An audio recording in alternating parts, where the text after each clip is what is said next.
I believe, 5th edition of Women Disruptors Summit and Awards 2024. The theme of this year is driving forward positive change in transformative life. सबसे पहले बताइए आप लोग lunch कैसा था? सबसे पहले क्या सबसे अच्छा लगा? मुझे पास्ता सबसे अच्छा लगा. किसको क्या अच्छा लगा? You can genuinely say that. It's a genuine question before I begin the fireside chat. It's a fireside question. Anybody wants to say anything? Huh? Pasta. Oh, okay, yeah. So I ate the right food then. Thank you so much. Thank you so much for your calmness and patience. We're all set to begin with the second half, and right now it's time for an important fireside chat. The topic for the moment is finding your voice within the script. The session is all set to be chaired by Sanjay Tripathi, co-founder and CEO of Brisk Pay, and he'll be joined on stage by someone very special. Zor se taali, please, as I say that. Thank you so much, sir, for joining me over here again. Well, what can I say about her? She's a powerhouse performer. She's a force to reckon with in the Indian film industry, making her mark with versatile performances in films and OTT with shows like Guilty Minds, Mirzapur, The Broken News, Taza Khabar, to name a few. I have to complete the introduction. I know you all know it, but then I have to complete the introduction. An actor who has proven her caliber with diversified characters that change the narrative of storytelling by creating impact. And no wonder she has been chosen as the face to talk about being the voice behind the script. And also my buddy I'm meeting after 50 years, that's exactly the thing that we discussed when she entered. Give it up, ladies and gentlemen, for Shriya Pilgaonkar. And no, we didn't meet after 50 years, that's just a statement. Or zor se taali, please, I think she deserves it. She's worked hard for that. Stage is all yours, sir. Stage is all yours, Shriya. Thank you so much. Thank you for that. Mic chalu kar dijiye, please. Or otherwise I can be your voice. I said thank you for that very kind introduction. Always a pleasure. Thanks, Shriya. Thanks for coming. And post-lunch is generally... No problem. Feel free to take a nap while we speak. That's okay. Okay. So we have to keep it interesting. I think I was going through your profile, very, very interesting. You are born from parents are so well known. We have got, I think all of us are grown with their thing on the TV that during those days, Doordarshan was the only channel, and we cannot miss that. And how difficult for you to really choose acting as a career? I saw your profile, you have done swimming, then you have gone into linguistics, learned Japanese, then did sociology. So it is your choice to become an actor, or you thought I have to keep the tradition going? Honestly, I know that when you come from a family of actors or films, it's expected that the natural progression would be that you would end up becoming an actor. But in my case, it was truly not. I was interested in several things. But I think that when you have such wonderful artists at home, and luckily they're my parents, somewhere that performer's instinct was always there. Bachpan mein, when you have, when guests would come home and when, your family forces you to perform, sing, dance, somehow I never got scared. I would happily perform. So I think I always liked an audience. It was actually my training as a Kathak dancer that got me closer to, acting, because Abhinay is such an important part of dance. And I started with theatre, and then very naturally, organically, acting happened. And unlike most star kids, my journey was not one wherein, say, I was on the cover of a magazine before my work was out. So I think I really had that step-by-step journey where I felt like I had to keep proving myself. But my vision for my work was always long-term. I don't think I look at life as one success, one failure. I think that today, especially earlier, women in the film industry were made to feel that they have a shelf life. It's just 10 years before marriage and then you're out of it. But today when you see, from Neena ji, Shefali ma'am, they're still doing such incredible work. So age is really not a factor. So I think I'm just very inspired by the family I come from, and just trying to carve my own path. That's very interesting. So as you go into let's go with your life. So as you got into acting, so obviously roles will come. So do you choose the roles which comes to you, or you go by directors, or you go by the roles, or you go by the size of the budget of the film? What is your process in terms of deciding what to do next? Honestly, at different stages of your career, the process will be different. Initially, of course, when you're starting, sometimes you feel like, so when I started off with a Marathi film. Then Fan, which was with Shah Rukh Khan, was my first Hindi film. In spite of the fact that it was a YRF film, I knew that it was not a launch that was going to be a typical hero-heroine launch. But who's going to say no to working with Shah Rukh Khan and being his love interest, right? So obviously I wanted to do that. For me, to be very honest, I was very clear that if I have to be in this field for the long run and create a legacy, it's going to only be my work. So for me, yes, a good story is very, very important, especially today because there is so much content out there that for actors to be remembered by the audience, the only way y'all are going to remember is if you like the part, if you like the story. So yes, that is a very crucial aspect. And of course, icing on the cake if it's a show that's going to be well mounted, because today, all said and done, the marketing aspect, we need to be thrown into your face for you to sometimes watch our work, because unfortunately just a good story may not always be enough.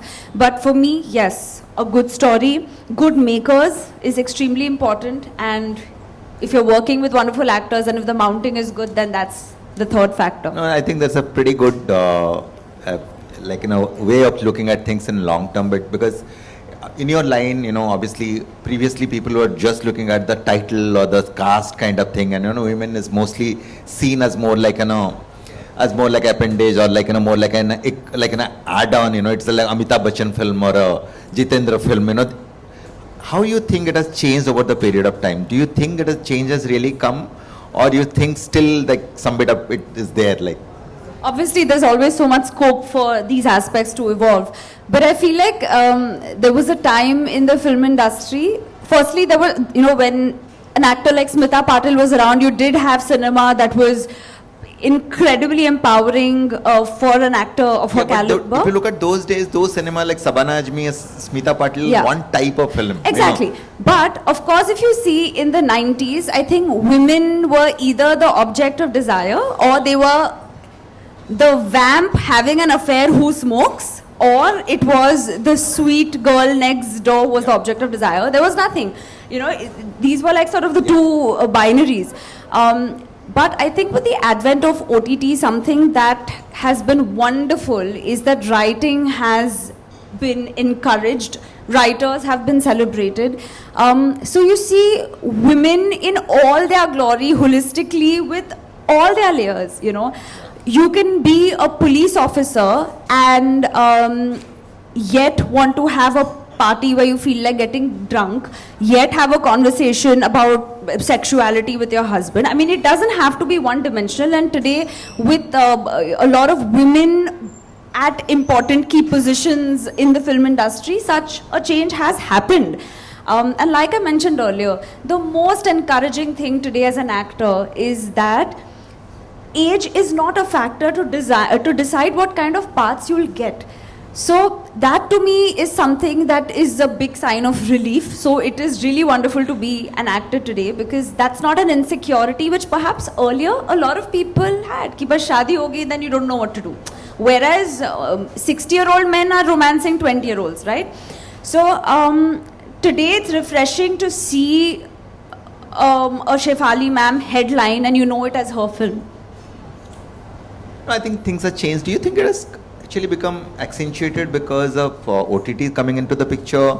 Because OTT could offer more such roles, also audience to it, compared to previously. If you look at, there's a TV, if you're either in TV or in movies, very few people you do cross-pollination kind of thing. And or else they would do some bit of art films too in between. I call that pocket money kind of thing. But now the TV it is no longer such barriers, because people, the big actors are also doing OTT. OTT actors are also getting into movies. Do you think OTT really helped to make this thing better? 100%, 100%. Like for example, for me the turning point in my career was doing a show like Mirzapur. Yeah. For me that was like doing a commercial film, because to date, no matter what work I do, people will ask me about the show and I have to tell them that, guys, I have moved on from that. But I think something like I mentioned that OTT did was the virtue of this time limit of 2.5 hours that a film has does not always allow you to explore character graphs, does not allow you that Layers much scope. to add layers. Absolutely. But with OTT, what happens is somehow I've noticed the viewers look at everyone as a character. So this notion of just hero, heroine, villain has changed and everyone's become a character. So I feel like even a person who has 2 scenes today can very much prove themselves and be noticed and get that recognition. So the stakes are definitely there and there is that much scope for actors because of the streaming platforms. Also, I would like to add that there was a time where people looked down upon OTT. Your biggest stars were not sure if they wanted to do it. But now the same people are coming here and, actors who've done phenomenally in the streaming platforms are getting work, in films. So it's not a one-upmanship anymore. I think it's a level, yeah. So, obviously people know you more from Mirzapur. See, that's exactly so the power of OTT. Mirzapur today probably is more famous compared to a big budget film, because there are multiple seasons comes in. Even if today someone wants to start, he'll start from season 1, he'll still get noticed. But for you, which is the most important role or which you really loved from your heart? Obviously, I love all the characters I've played. I think of them as my, you can't pick between your kids, right? It's like one of those things. But there's a show I've done called Guilty Minds on Amazon, which is a show that I'm extremely proud of. Because up until that point, I think legal dramas in films or anywhere coming from India were extremely over dramatic. And my director, Shefali Bhushan, comes from a family of eminent lawyers. And Guilty Minds truly sort of got me that, gave me that scope firstly to perform as an actor. And my character Kashaf was so beautifully written that I really felt like it's a once in a lifetime opportunity for an actor to get that meat to perform. So whether it's in terms of accolades or awards or just critical appreciation, I learned a lot from that particular show, yeah. So how you go about your roles, you go about researching about the roles. For example, you become a lawyer, tomorrow you can become a police officer, tomorrow you can become a, let's say, housewife. So how you go about the roles? Do you research about it? Do you put a lot of method acting into it? Or you go by how the director tells you or how the script has been written? How much authenticity you bring to the roles? Actually, it's, when we hear, and in fact that is the topic that I believe you're actually speaking on, when we hear the word, listen to the word authentic would essentially mean being non-pretentious, being true to what that moment is or who that person is that you're playing, or even in life to not sort of try and be somebody else. For me actually, okay, let's take the example. In 2022, I had 3 shows come out. In Taza Khabar, I was playing a sex worker. In Broken News, I was playing a news reporter. And in Guilty Minds, I was playing a lawyer. And it was so fascinating because I realized that the perks of being an actor is that you get to live so many lives in one lifetime. And I asked my director this, that how am I going to convince viewers or maybe lawyers that I am a lawyer? And obviously I can't do method acting and say I'm going to argue in court. That's not going to be possible. But yes, I spent a lot of time, whenever I play a particular person that's especially in a field, I spend a lot of time around people who are in that profession, even if it's having dinner with them and chatting about the most mundane things, or if I'm going into a news agency or in a court. That's one aspect of it. But the smallest things are important. I remember, in fact, my mother said to me, that when you're a lawyer, learning your lines and arguing is one aspect, but how you hold your files, how you're walking, the ease with which you're keeping those papers, talking, that ease, I have to make it effortless. The minute you see my effort, I've failed. So the challenge is always that, which is, when we always said Irfan Khan Saab was so effortless, it felt like he always was doing that. So making your part look effortless requires a lot of effort, and then you have to forget it and undo it. So yeah, and I actually really enjoy collaborating with my directors and my writers, because acting is not a solitary process. I cannot cut How myself much off. scope you get? Like, obviously you've done multiple roles. Every Yeah. project will be different. But in general, how much scope you get? Let's say character has already Yeah. been written, it has been characterized, dress, particular way. How much chance you get to really tweak a bit or change a bit? That's. I've actually been fortunate because I've collaborated with people who want the actors to participate, whether it's suggestions with clothes, whether it's with writing. So yes, I personally like to be part of those conversations because eventually I have to be comfortable in those clothes with those dialogues. And that's what makes the process fun. But eventually it's the director's vision that binds all of this together. Because obviously if every actor is coming with their own vibe or approach, you still need a leader to sort of get everything, together on the same page. So I think executing your director's vision while still having that flexibility, your own personal instincts, is extremely important to me.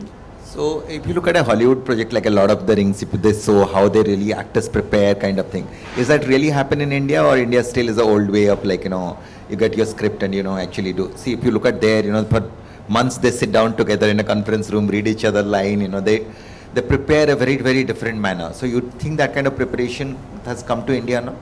Of course, but it depends on your own personal effort as to what you want to do. Not every project, not every timeline will allow you the luxury of months and months of prep.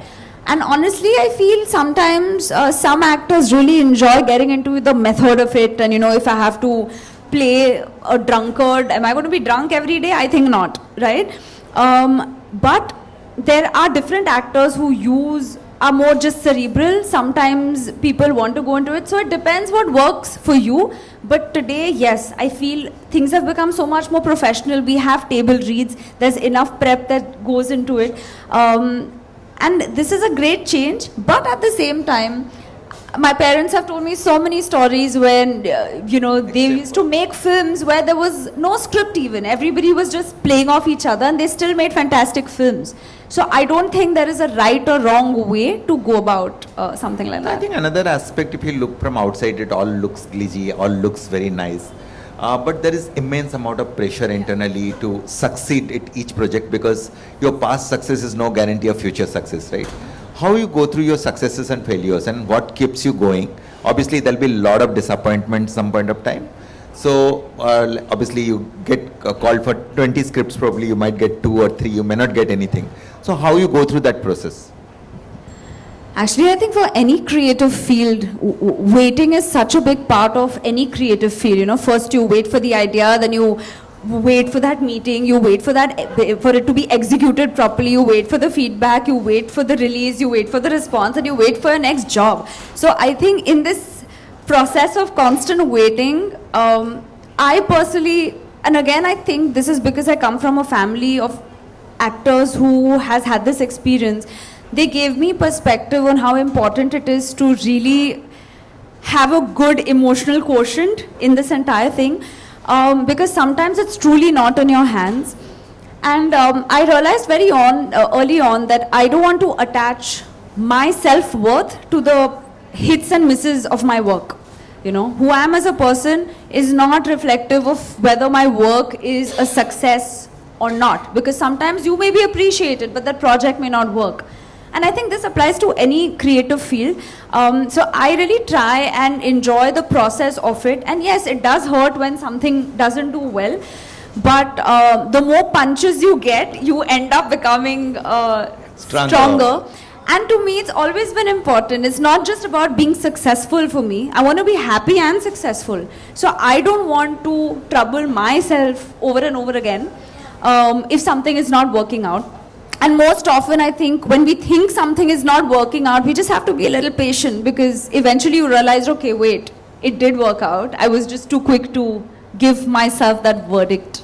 I think there is a famous quote of Apple founder. He said, everything you can connect dots backwards. So dots can always be connected backwards, but while going through it, you'll never feel that this is actually part of the process. Totally. And something that's actually very hard to accept, which no matter how many years you've been in the film industry, that just being a good actor is not enough. it's not enough to just, it's very important, it's the most important thing. But today there are so many aspects to being an actor, because you also have to create a brand for yourself. And when I started off, this is not how I approached it. You know, I didn't have a team who was kind of guiding me. But today I feel like, you know, your talent management companies are really putting a lot of thought into how to build you up as a brand, how to create this persona, you know, this, sometimes your online persona can be very different from your offline persona. I mean, it's happened to all of us so many times that we've seen a person on Instagram and then we meet them and we're like, oh, okay, this person is not who they come across to be. So a lot of it is, I feel, a curated version also. So these are some things that, you know, you're nudged into thinking. It's not just about acting anymore. So again, you know, it's a very different field, you know, because we all see your real persona. So whether it is you're known for this role or something, you know, like a sex worker or a lawyer, you know, you actually, that persona stays with you, you know, in looking at old days, villains kind of thing. But, you know, your real persona, like even Instagram is not a real persona. It is also Curated heavily, kind I'm of thing. sure. We Yeah. always put the best part of our life over there kind of thing. So do you find a challenge, you know, while really interacting in a social field or something, real versus real kind of challenge? So the thing is, because, I mean, for me, I'm an actor first. I am not a content creator or not an, I mean, everyone is an influencer in their own right today. But I am not very out there with my personal life. However, I'm also not somebody who will sort of come in and say, hey, I'm having a fantastic day, when I'm not, you know. I feel like I like to keep a balance of things. You know, I really enjoy traveling. So for me, a lot of my social media is about, you know, sharing my love for traveling or things like that, or people. I'm very close to my grandfather, so I'm, you know, always putting stuff about him. I don't stress that much about social media, to be honest. I don't have a social media team or anything like that. But I do feel, though, that I like to use social media in terms of, for things like, for example, if you've seen me in a particular part, and if I feel like I'm getting work just in that zone, I like to use my social media to spoon feed people to what else I can do, whether it's in terms of my looks, whether it's in terms of my thoughts, whether it's in terms of just an overall vibe. So this is a great thing that any creative person has, that you have your own platform literally to showcase different aspects to you. It's a good point. Do you have actually associated with a purpose or something, like, you know, in the sense, it can be anything. It can be like a like a girl child education or something. The purpose you have associated, which you want to grow for the rest of your life, because you have a great platform, right? Like, you know, one day you can see normal person working for that cause, you working for that cause can make like a multiplier effect. So have you really found out a cause or a purpose, like, you know, which you want to support? Actually, honestly, people who actually do a lot of work on ground don't keep tom-tomming about it. Things that I've used I mean, I'll find it weird to tell you where I've helped and what I've done. Not but that, you know, where you are, of course. Yeah, passionate about Totally. So for me, I love animals and fostering, whether it's in terms of especially dogs. I've worked a lot with NGOs that do drives and things like that. So I'm mainly vocal about things that I also have actively participated in. In college, I used to work a lot with the differently abled. I was a writer for the visually impaired. So anything where you have differently able, you know, children or students, it's something that I personally also feel passionate about. So yes, while this pressure shouldn't be there that, you know, celebrities have to speak on everything, because sometimes even if their intention is good, people are so quick to attack you for no reason, because, you know, trolls are just out there. I do feel that yes, it does help when you can authentically take a stand for things that you truly feel passionate about. Nice. I think like, you know, all of us have got mentors in our life, you know, in the sense, obviously you are very lucky to have parents as your mentor, because in this line, you know, obviously you got years of feedback into, and they have done a difficult way. They're not really gone like in a flashy way of doing things, and they're very, very well appreciated. Have you got any other mentors in your field, or you look forward, like, you know, who really helped you in your career apart from your parents? Actually, I feel like for me, mentorship has also come through a lot of friends. doesn't have to necessarily be from the field. Yes, of course, my parents have been mentors to me, and not just as parents, but as actors in the film industry.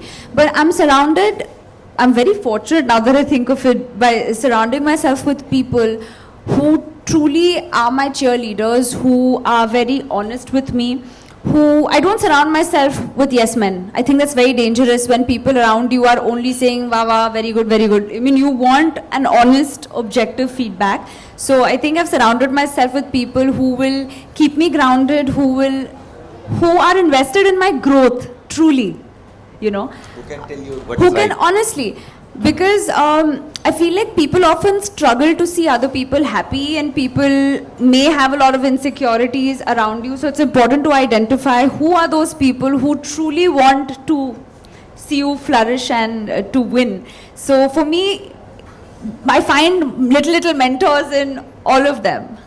So, this is my last question. So, anyone who's joining this profession now, what will be your advice, being there for last 15 years almost? No advice will ever help anybody, because eventually you have to get down there, experience whatever you have to experience and do it. But in any creative field, that leap of faith is so important. And you have to be able to value yourself, stand up for yourself, and be ready for that opportunity, because you don't know when that opportunity will strike. We've seen so many actors today who did work, say, 20 years ago, and now suddenly there's been a resurgence for them. So the show is never really over. You never know when your time comes. You've got to be prepared.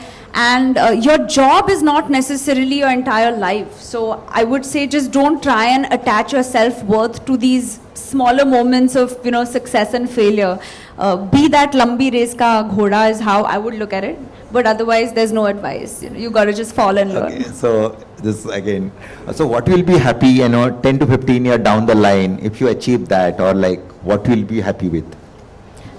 I would love to take creative control and to produce my own stories, to make my own stories. That's something I'm very passionate about, and today it's very much possible.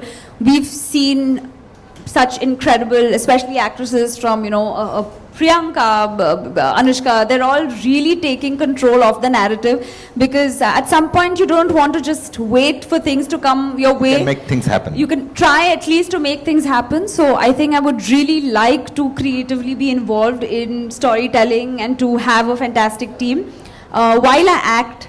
And so I want to do acting and producing and direction all at the same time, hopefully in time.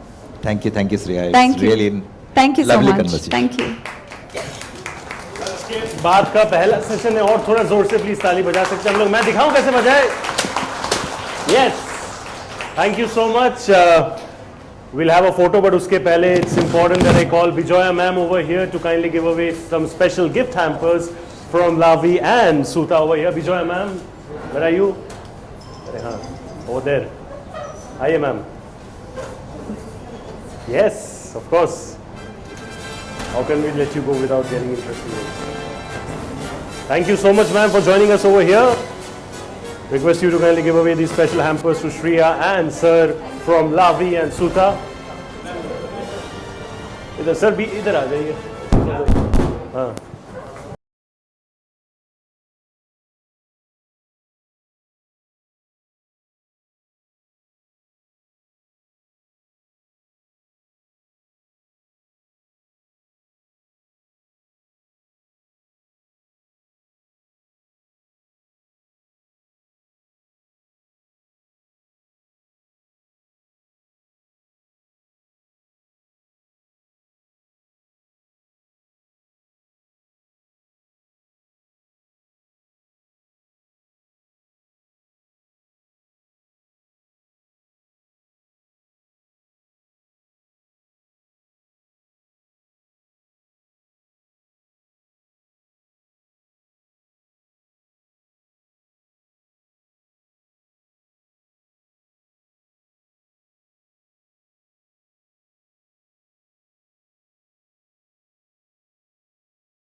Of the Year Entertainment, and the award goes to Shriya Pilgaonkar. Thank you so much, sir. And Vijay ma'am, I request you to kindly come back on stage and honor Shriya with this wonderful award.